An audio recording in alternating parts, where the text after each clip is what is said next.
action! Back to the Future 3 isn't necessarily a Western. It's a time travel movie with our characters that goes to the 1800s. So we'll have horses and guns and shootouts and steam trains and all that stuff. But it's the West seen through the eyes of a kid from the 80s. What's your name, dude? Clint Eastwood. What kind of stupid name is that? Inasmuch as Back to the Future appeals to the kid and everyone, I think being a cowboy appeals to the kid and everyone. I remember when there was talk of a sequel, and they said to me, if you were going to go somewhere, where would you want to go? And I said, well, the Old West. I mean, everybody wants to be a cowboy. And they were like, yeah, we do too, we do too.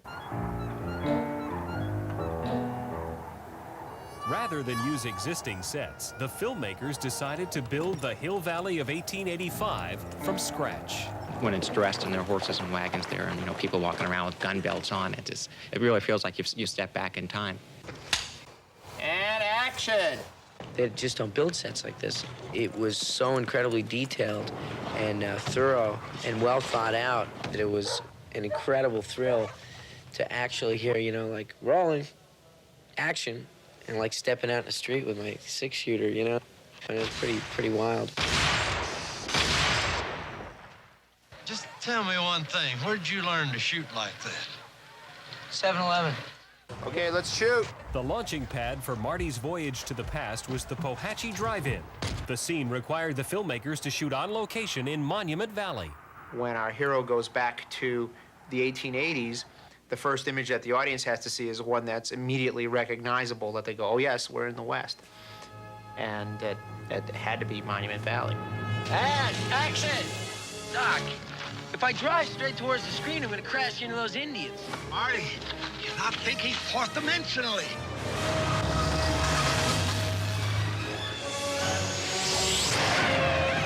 The West is America's mythology.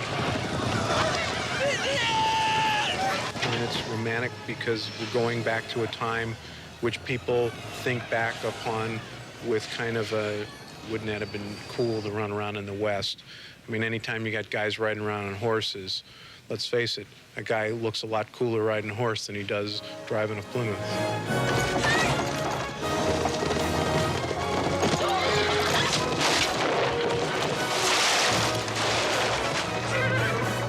I'm in Brown at your service, Miss.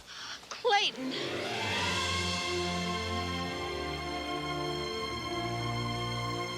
A new character is introduced in Back to the Future Part 3. Mary Steenburgen is Clara Clayton, the woman that Doc falls madly in love with. I think it's been fun for Chris because I don't think people have necessarily thought of him as a romantic leading man. But every woman on this set has been watching him going, oh, like this, because he's really wonderful. He's really fantastically romantic in the part. Steenburgen and co-star Christopher Lloyd survived the rigors of shooting the action sequences, but it was the Hill Valley Festival dance scene that proved to be the most dangerous. Chris and I were kind of being overly zealous about our dancing one night, and he went one way and I went the other, and I tore a ligament in my foot, which made it not quite as much fun over the next few weeks to dance on it. But I found that what happened was I'd get so excited when they'd say action and we'd start to dance, it wouldn't really hurt until he'd say cut, and then I'd feel shooting pain going up my leg. But we had a great time. Emmett! I love you! For Steenburgen, Back to the Future Part 3 was more than just a love story. The last third of the film, I feel like a female Indiana Jones, I loved it. It's really physical and really full of action, and it was one of the reasons why I wanted to do it, because I haven't really done that. The goal of director Zemeckis was to create a spectacular climax to the film. To stage the scene, he would have to coordinate the actors, a live steam train, pyrotechnics and special effects, and countless technicians. I'll say, Doc, come in. He'll listen to his walkie-talkie, and I'll lift it up and I'll say, we're going at 25 miles an hour. Cruise at a steady 25 miles an hour, Doc. Okay, Marty, I'm coming aboard. Takes off his hat, smoke's going all this time, climbs out, walks along.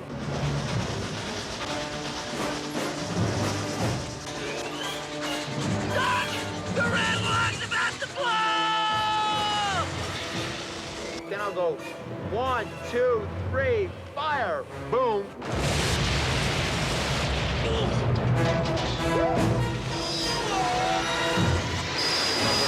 I don't know if part 3 was especially more physically demanding than part 2. It just seemed like there was something new every day.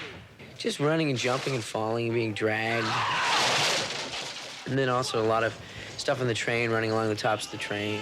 I guess the major physical aspect of part 3 was the riding.